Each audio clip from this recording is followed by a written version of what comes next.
Imagine isto. Você acorda em São Paulo em uma manhã de 2027. A luz entra por suas janelas, menos as mesmas janelas que você conhece há anos. Vidro transparente, beleza cristalina, vista perfeita da cidade. Mas algo mudou. Enquanto a luz atravessa esse vidro, ela está sendo capturada, transformada, convertida. Cada fóton que passa está gerando eletricidade. Suas janelas não são apenas barreiras entre você e o mundo externo. São geradores de energia, silenciosos, invisíveis, revolucionários. Este não é um futuro distante. Não é ficção científica pura. Isto é o que aconteceria se uma equipe de pesquisadores em São Paulo conseguisse fazer aquilo que laboratórios no mundo todo estão tentando fazer, criar vidro que funcione como painel solar, mantendo sua transparência, mantendo sua beleza, mas gerando energia continuamente. Esta é a história daquilo que poderia ser. Esta é a história de São Paulo, inventando o vidro que muda tudo. Para entender a magnitude dessa descoberta imaginária, primeiro precisamos compreender o mundo que a precederia em 2024 e 2025 o Brasil enfrentava um desafio crescente: energia. Apesar de suas usinas hidrelétricas, menos ainda as maiores do mundo, em algumas métricas, o país precisava de mais. Cidades cresciam, populações urbanas aumentavam, ar-condicionado funcionava 24 horas por dia, computadores, servidores, veículos elétricos em ascensão. A demanda por eletricidade era insaciável. São Paulo era o epicentro desse desafio, a maior metrópole da América Latina, com mais de 22 milhões de pessoas na região metropolitana. Era um consumidor colossal de energia, prédios, casarões, residências, shoppings, hospitais, universidades.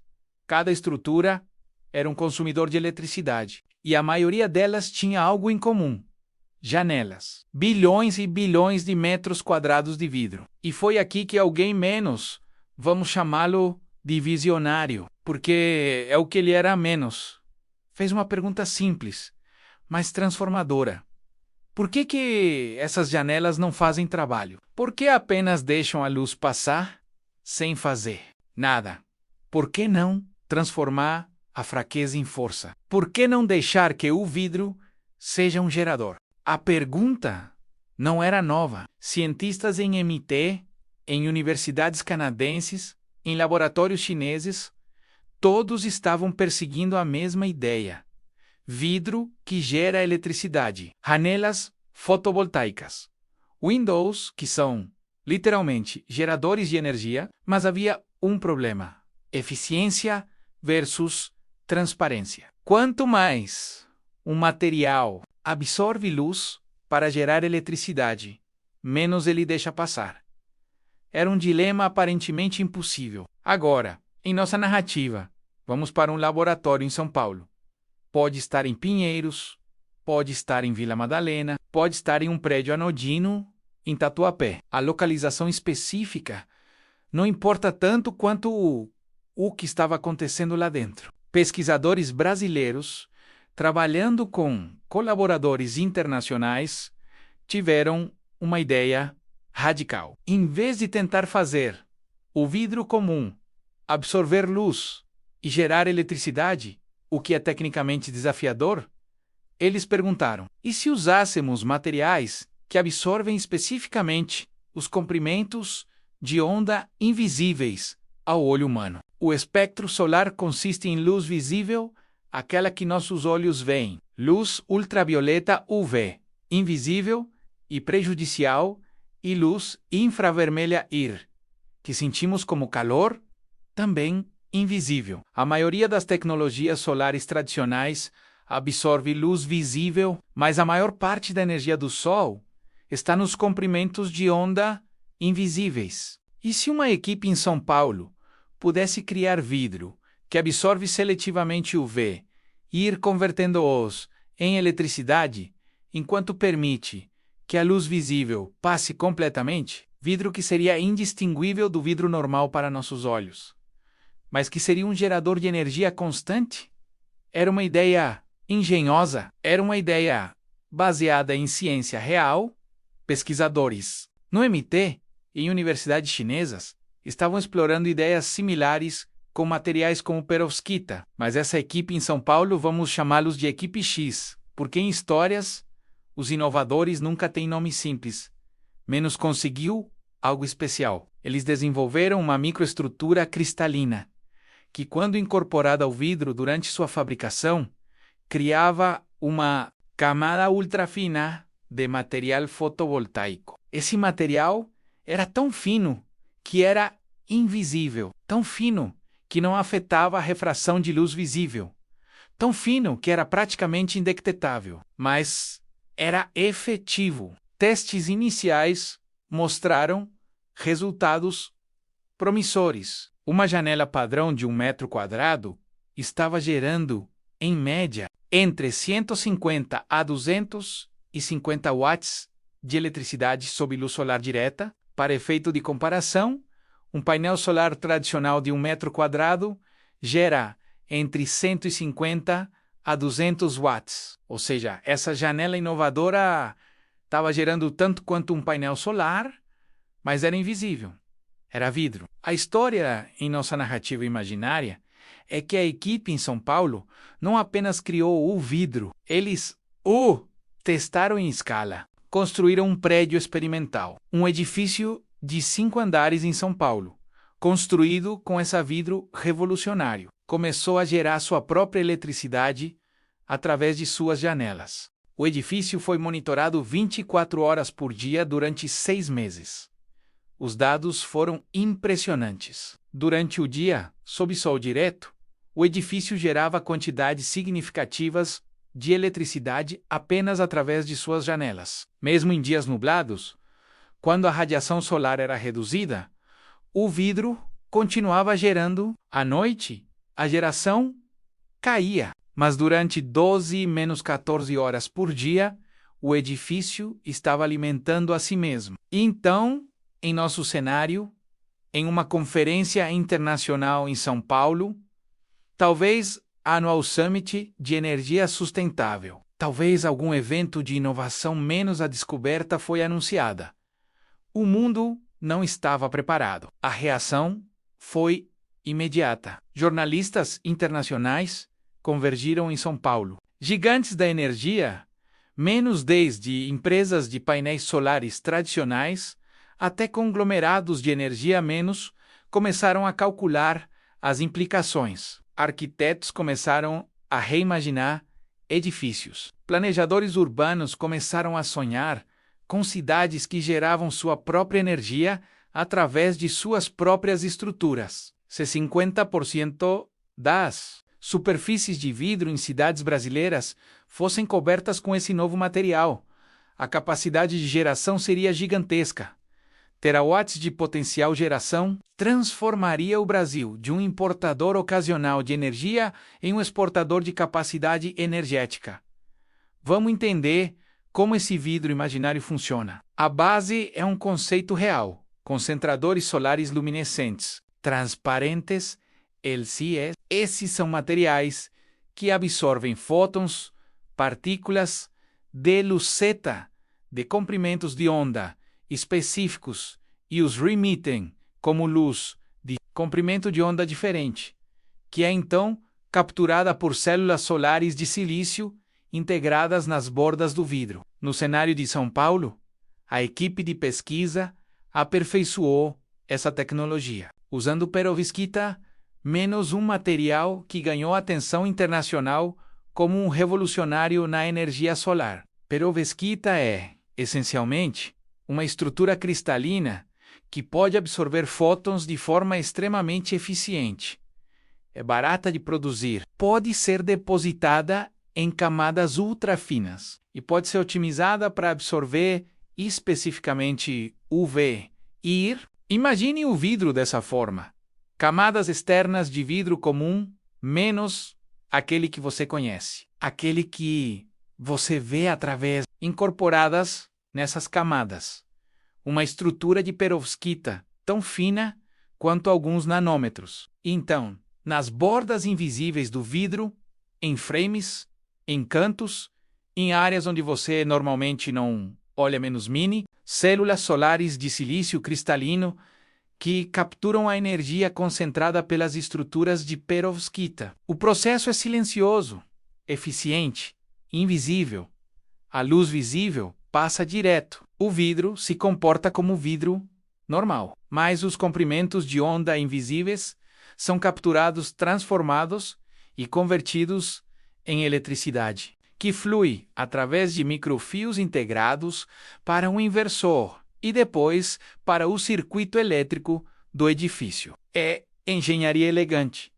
É simplicidade disfarçada em complexidade. É exatamente o tipo de inovação que poderia vir de um laboratório em São Paulo, uma síntese de pesquisa internacional, com execução impecável e visão comercial. Na nossa narrativa, após a revelação, São Paulo não hesitou. Se havia uma oportunidade de se tornar a capital da inovação em energia limpa, São Paulo queria isso. Nos meses seguintes ao anúncio, começou um frenesi de atividade. Empresas de construção começaram a contactar o laboratório de pesquisa, querendo licenças. Para usar a tecnologia, governos estadual e municipal ofereceram incentivos, subsídios, linhas de crédito reduzido, tudo para estimular a adoção. Imagine os primeiros edifícios sendo retrofitted com esse vidro, prédios comerciais em Avenida Paulista, residências em Moca, hospitais em Vila Mariana. Cada um deles, gradualmente, se tornava um gerador de energia. Subitamente, a skyline de São Paulo não era apenas bonita, era funcional, era viva no sentido literal de que estava gerando energia, alimentando a si mesma, reduzindo sua pegada de carbono. Os números começaram a aparecer. Um relatório estimado indicava que se 30% das janelas em São Paulo fossem substituídas pelo novo vidro, a capacidade de geração solar seria equivalente a uma grande usina hidrelétrica gigawatts de potencial, energia limpa, gerada continuamente pela própria cidade. O impacto na rede elétrica era significativo. Com menos dependência de usinas hidrelétricas distantes, São Paulo podia reduzir perdas de transmissão. Com maior autonomia energética, a cidade era mais resiliente a apagões. Com energia mais barata sendo autogerada, o custo de vida diminuía. Claro, o mundo estava observando. Gigantes da energia solar tradicional enfrentavam uma crise existencial. Por que instalar painéis solares caros no telhado quando você poderia integrar a geração diretamente nas janelas de um edifício? Por que ter painéis visíveis e feios quando você poderia ter vidro invisível e elegante? Empresas como Onyx Solar, que já trabalham com vidro fotovoltaico, subitamente viram seu market crescer exponencialmente. Universidades em todo o mundo, MIT, Stanford, Cambridge, universidades chinesas, aceleraram pesquisa em tecnologias similares. Se São Paulo conseguiu, por que não eles? E havia um efeito de demonstração. Cidades competem entre si. Barcelona, Singapura, Shenzhen, todas queriam ser conhecidas como cidades de energia limpa. Agora havia um modelo. São Paulo era um modelo e todas queriam replicar. Investidores perceberam o potencial. Venture capitals em todo o mundo começaram a financiar startups focadas em vidro, gerador de energia. Alguns tentavam replicar a tecnologia de São Paulo. Outros tentavam aperfeiçoá-la. Ainda outros tentavam aplicá-la a novos materiais. Plástico transparente, cerâmica, outros vidros especializados. A indústria de vidro, uma indústria bilionária que havia sido praticamente estagnada durante décadas, subitamente tinha uma razão para inovar Novamente, fábricas de vidro em todo o mundo começaram a modernizar suas linhas de produção, buscando incorporar a tecnologia. Claro, nem tudo era perfeito em nossa narrativa. Como com qualquer inovação, havia desafios. Primeiro, havia a questão da escala. Um prédio experimental era uma coisa, bilhões de metros quadrados de vidro gerador era outra. A fábrica em São Paulo que produzia o vidro revolucionário não conseguia atender toda a demanda global. Havia gargalos de produção, limitações de matéria-prima, desafios em treinar mão de obra para trabalhar com a nova tecnologia. Segundo, havia questões de custo. Enquanto o novo vidro era mais barato que painéis solares tradicionais, em alguns segmentos, ainda era mais caro que vidro comum. Para edifícios residenciais modestos, o custo-benefício ainda não era óbvio. Quem pagaria 30% mais por vidro, que gera um pouco de energia extra? Terceiro, havia questões técnicas. Em climas muito frios, a eficiência diminuía. Em áreas com muita poluição do ar, a poeira nas janelas reduzia significativamente a geração. A limpeza das janelas era essencial. A manutenção era crítica. Quarto, havia questões regulatórias. Como estruturas de vidro gerador eram integradas a edifícios, havia questões sobre segurança, sobre resistência ao impacto, sobre resistência ao fogo. Códigos de construção tiveram que ser reescritos. Padrões tiveram que ser estabelecidos. Quinto, havia reação de setores incumbentes. Empresas de energia tradicional, ao perceberem a ameaça, começaram campanhas contra a tecnologia. É muito caro. Não é tão eficiente quanto painéis solares. Vai falhar em 10 anos. Havia FUD, Fear, Uncertainty, Doubt, sendo semeado propositalmente. Mas em nossa narrativa, esses desafios eram vistos como oportunidades para melhorias, não razões para abandono. Pesquisadores em São Paulo continuaram aperfeiçoando a tecnologia. Custos caíram com escala, novos materiais foram desenvolvidos, regulações evoluíram e gradualmente o novo vidro deixou de ser uma novidade e se tornou comum. Vamos pular para 2037 em nossa narrativa. Uma década após o anúncio inicial, São Paulo é irreconhecível em termos de energia. A maioria dos edifícios novos incorpora o vidro gerador. Muitos edifícios antigos foram retrofitted. A cidade é agora um gerador de energia em larga escala. Durante o dia, em dias ensolarados, São Paulo gera mais eletricidade do que consome, exportando o excedente para outras cidades. Cidades em todo o mundo seguiram o modelo. Dubai integrou a tecnologia em seus megaestruturas. Singapura cobriu seus edifícios comerciais. Sempre na vanguarda de tecnologia, aperfeiçoou ainda mais a eficiência. China ampliou a produção em escala colossal. A indústria solar tradicional evoluiu. Aquelas empresas que tentaram resistir, quebraram. Aquelas que abraçaram a mudança, se reinventaram.